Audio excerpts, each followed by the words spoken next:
जय हिंद दोस्तों, स्वागत है मेरे वीडियो में। दोस्तों इस वीडियो में हम रेलवे एग्जाम्स के लिए साइंस को करने वाले हैं। इसमें दोस्तों group T, technician, ALP, loco pilot सभी के लिए साइंस को करने वाले हैं। साथ ही दोस्तों और भी जितने भी कॉम्पिटिटिव एग्जाम्स हैं जिसमें साइंस आता है उसके लिए आप इस वीडियो को देख सकते हैं। तो चलिए दोस्तों वीडियो को स्टार्ट करते हैं। तो दोस्तों यहाँ दिया हुआ है कि जेम्स मैक्सवेल ने विद्युत चुंबकत्व और प्रकाश के संयोजन द्वारा यह प्रदर्शित किया कि प्रकाश एक विद्युत चुंबकीय तरंग है। प्रकाश दोस्तों एक विद्युत चुंबकीय तरंग है। ये किसने बताया था? तो जेम्स मैक्सवेल ने बताया था। दोस्तों आप यहाँ पर देख सकते हैं कि रेलवे ग्रुप डी परीक्षा 5/10/2018 फर्स्ट शिफ्ट। तो दोस्तों ये सारे प्रश्न जो हैं ये ग्रुप डी के प्रीवियस ईयर के प्रश्न हैं, जो सभी जो है एग्जाम्स में ग्रुप डी के पिछले जो एग्जाम्स हुए हैं, जैसे यहाँ दिया हुआ है 2018 में जो एग्जाम्स हुए हैं उसमें जो भी साइंस के प्रश्न पूछे गए हैं वो सारे प्रश्न इसमें दिया हुआ है। तो चलिए दोस्तों अगला देखते हैं। आगे दिया है आधुनिक आवर्त सारणी में पोलोनियम अंतिम उपधातु है। आधुनिक आवर्त सारणी दोस्तों जो कि मोस्ले का दिया हुआ है, इसमें पोलोनियम जो है ये अंतिम उपधातु है। आगे दिया है किसी पदार्थ का प्रति इकाई आयतन पर द्रव्यमान घनत्व कहलाता है। किसी पदार्थ का दोस्तों प्रति इकाई आयतन पर द्रव्यमान जो है घनत्व कहलाता है। अर्थात दोस्तों घनत्व बराबर द्रव्यमान बटा में आयतन होता है। इसको ध्यान रखिएगा, घनत्व बराबर द्रव्यमान बटा में आयतन होता है। द्रव्यमान बटा में आयतन होता है। आगे दिया है खारे पानी में पैदा होने वाले पौधे हैलोफाइटा कहलाते हैं। खारे पानी में दोस्तों यानी कि साल्ट वाटर में पैदा होने वाले जो पौधे हैं वे हैलोफाइटा कहलाते हैं। आगे दिया है कैल्शियम हाइड्रोक्साइड बूझे हुए चूने का रासायनिक नाम है। कैल्शियम हाइड्रोक्साइड दोस्तों बूझे हुए चूने का रासायनिक नाम है, जिसका अणुसूत्र CaOH का ट्वाइस होता है। दोस्तों कैल्शियम हाइड्रोक्साइड का अणुसूत्र CaOH का ट्वाइस होता है। आगे दिया है विभवांतर की एसआई इकाई वोल्ट होती है। विभवांतर की दोस्तों एसआई इकाई जो है वो वोल्ट होती है। आगे है प्रस्रव्य तरंगे चमगादड़ को उनके रास्ते में आने वाली बाधाओं का पता लगाने में मदद करता है। अर्थात दोस्तों चमगादड़ जो होता है वो प्रस्रव्य तरंगे जो है उत्पन्न करता है, और ये तरंगे सामने जाकर सामने आने वाली वस्तु से टकराती हैं और टकरा कर फिर चमगादड़ के पास लौटती हैं, जिससे चमगादड़ जो है अनुमान लगा लेता है कि सामने जो है कोई वस्तु पड़ी हुई है और वो कितनी दूरी पर स्थित है। इसका भी चमगादड़ अनुमान लगा लेता है प्रस्रव्य तरंगों के माध्यम से। आगे दिया है रक्त एक संयोजी ऊतक है। दोस्तों रक्त जो है पूरे शरीर को जोड़ने का कार्य करता है, इसलिए रक्त जो है एक संयोजी ऊतक है। आगे दिया हुआ है समतल दर्पण हमेशा वस्तु की एक ऐसी छवि निर्मित करता है जो आभासी, बड़ी और समान आकार में होती है। साथ ही दोस्तों समतल दर्पण में वस्तु का प्रतिबिंब दर्पण के पीछे उतनी ही दूरी पर बनता है जितनी दूरी पर वस्तु को दर्पण के आगे रखा जाता है। आगे है मानव शुक्राणु में 23 जोड़े गुणसूत्र मौजूद होते हैं। इसको भी ध्यान रखिए दोस्तों, मानव शुक्राणु में 23 जोड़े गुणसूत्र मौजूद रहते हैं। 23 जोड़े याद रखिएगा, यहाँ पर जोड़े छूट गए हैं, आप ऐड कर लीजिएगा। 23 जोड़े यानी कि टोटल 46 क्रोमोसोम यानी गुणसूत्र मौजूद होते हैं। टोटल 46 यानी कि 23 जोड़े। आगे दिया है किसी पदार्थ पर बाह्य बल कार्य करने के बावजूद भी उसके आकार में परिवर्तन न होने का गुण दृढ़ता कहलाता है। किसी पदार्थ पर बाह्य बल कार्य करने के बावजूद भी उसके आकार में परिवर्तन न होने का जो गुण है वो दृढ़ता यानी कि रिजिडिटी कहलाता है। आगे दिया है स्पाइरोगाइरा और प्लेनेरिया में पुनर्जनन होता है। दोस्तों स्पाइरोगाइरा और प्लेनेरिया में पुनर्जनन होता है। अर्थात दोस्तों स्पाइरोगाइरा या प्लेनेरिया का जब अलग अलग भागों में टूट जाते हैं तो टूटे हुए भाग का जो हिस्सा उसके पास नहीं होता है वो हिस्सा पुनः पनपने लगता है और वो फिर से पेरेंट सेल की तरह जो है निर्मित हो जाता है। इस तरह से दोस्तों स्पाइरोगाइरा और प्लेनेरिया में पुनर्जनन की जो है प्रक्रिया होती है। इसके माध्यम से वो पुनः ग्रोथ कर लेते हैं और अपने आप को पूर्व की भांति कर लेते हैं। आगे दिया है अंडा देने वाले प्राणियों को अंडज कहा जाता है। अंडा देने वाले प्राणियों को दोस्तों अंडज कहा जाता है। आगे दिया है वाहिका उत्तक ग्रंथियों का निर्माण करते हैं। वाहिका दोस्तों उत्तक ग्रंथियों का निर्माण करते हैं। आगे दिया है धातुएं विद्युत की अच्छी सुचालक होती हैं क्योंकि उनमें बहुत सारे ढीले आबंधित इलेक्ट्रॉन होते हैं। अर्थात दोस्तों धातु जो होती है विद्युत का अच्छा सुचालक होती है, क्योंकि उसमें फ्री इलेक्ट्रॉन्स होते हैं, जिस वजह से वे विद्युत का चालन कर पाती हैं। आगे दिया हुआ है दोस्तों, वाष्पीकरण एक सतही परिघटना है। दोस्तों वाष्पीकरण जो होता है एक सतही परिघटना होता है, जो कि सतह के ऊपर होता है। इस वजह से दोस्तों जिसका सतह ज़्यादा होगा, जिसका सतही क्षेत्रफल ज़्यादा होगा, उसका वाष्पीकरण जो है बढ़ जाएगा।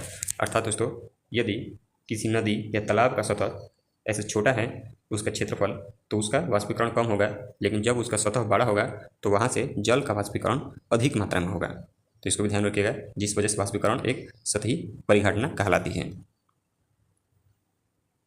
आगे दिया है, वह तापमान गलनांक कहलाता है जब एक ठोस वस्तु वायुमंडलीय दबाव पर पिघलकर द्रव बन जाती है। दोस्तों वह तापमान गलनांक कहलाता है जब एक ठोस वस्तु वायुमंडलीय दबाव पर पिघलकर द्रव बन जाती है। आगे दिया है, ऑक्सीशोषण ऑक्सीजन की मदद से होता है और यह ग्लूकोज के CO2 और H2O में पूर्ण विघटन के लिए जिम्मेदार होता है। ऑक्सीशोषण दोस्तों ऑक्सीजन की मदद से होता है और ये ग्लूकोज के CO2 और H2O में पूर्ण विघटन के लिए जिम्मेदार होता है। साथ ही ये जो है माइटोकॉन्ड्रिया के अंदर संपन्न होता है।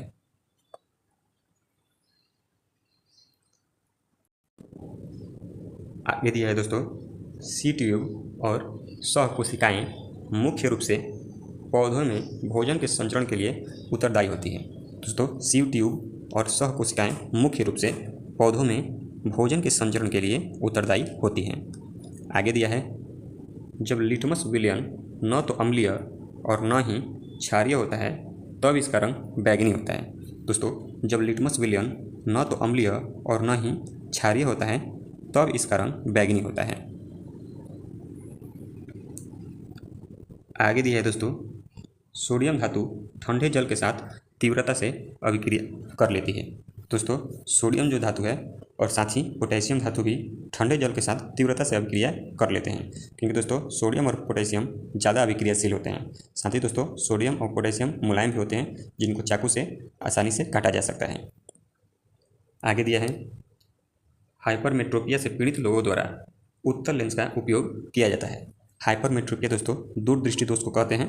दूरदृष्टि दोष को इंग्लिश में हाइपरमेट्रोपिया भी कहा जाता है और इसी से पीड़ित लोगों द्वारा उत्तल लेंस का उपयोग किया जाता है। आगे दिया है, एक मोटी जेल की तरह घोल बनाने की इसकी क्षमता के कारण पेक्टिक का उपयोग जेली, जैम और मुरब्बे की बनाने के लिए वाणिज्यिक रूप से किया जाता है। दोस्तों एक मोटी जेल की तरह घोल बनाने की इसकी क्षमता के कारण पेक्टिन का उपयोग जेली, जैम और मुरब्बा बनाने के लिए वाणिज्यिक रूप से किया जाता है। आगे दिया है दोस्तों, ब्रायोफाइटा पादप जगत के उभयचर कहलाते हैं। दोस्तों ब्रायोफाइटा जो होता है वो पादप जगत के उभयचर कहलाते हैं, अर्थात वे जल और स्थल दोनों पर रहते हैं। आगे दिया है, लैंथेनम की परमाणु संख्या 57 होती है। लैंथेनम दोस्तों इसकी परमाणु संख्या 57 होती है। आगे दिया है, बेंजीन में 6 कार्बन परमाणु और 6 हाइड्रोजन परमाणु होते हैं। बेंजीन में दोस्तों 6 कार्बन परमाणु और 6 हाइड्रोजन परमाणु उपस्थित होते हैं। इसका अणुसूत्र दोस्तों बेंजीन का अणुसूत्र C6H6 होता है। C6H6 होता है बेंजीन का अणुसूत्र। आगे दिया है दोस्तों, ध्वनि कंपन के कारण उत्पन्न होती है। दोस्तों जब किसी वस्तु को हम कंपन कराते हैं तो उससे ध्वनि जो है उत्पन्न होती है।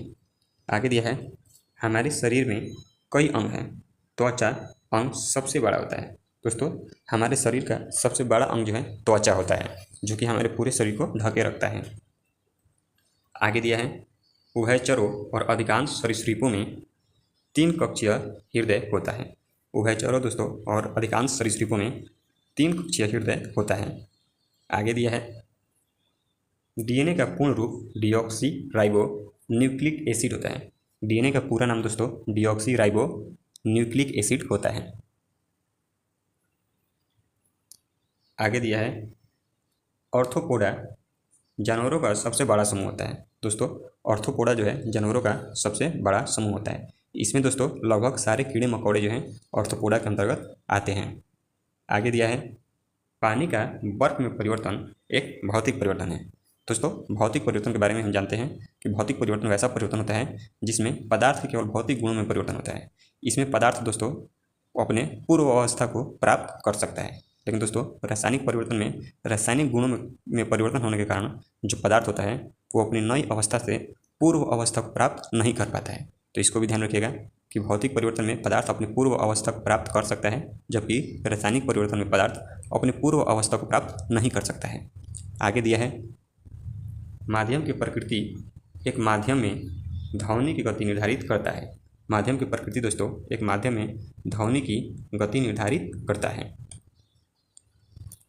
आगे दिया है प्रंकुर बीज अंकुरण के दौरान आगामी प्ररोह में विकसित होते हैं। दोस्तों प्रंकुर बीज अंकुरण के दौरान आगामी प्ररोह में विकसित होते हैं, जबकि मूलांकुर जो होते हैं वे बीज अंकुरण के दौरान मूल के रूप में अर्थात जड़ के रूप में विकसित होते हैं। प्रांकुर दोस्तों प्ररोह के रूप में विकसित होता है, जबकि मूलांकुर जड़ के रूप में विकसित होता है। आगे दिया है तापमान को केल्विन पैमाने से सेल्सियस पैमाने में बदलने के लिए आपको दिए गए तापमान में 273 घटाना होगा। दोस्तों आपको दिए गए तापमान में 273 जो है वो घटाना होगा, अर्थात केल्विन के बराबर डिग्री सेल्सियस प्लस में 273 होता है।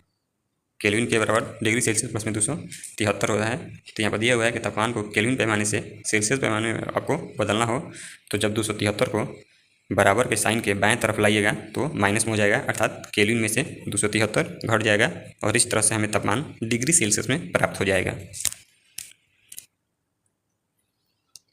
आगे दिया है कार्बन के C60 अपरूप में कार्बन परमाणुओं को फुटबॉल के आकार में व्यवस्थित किया जाता है।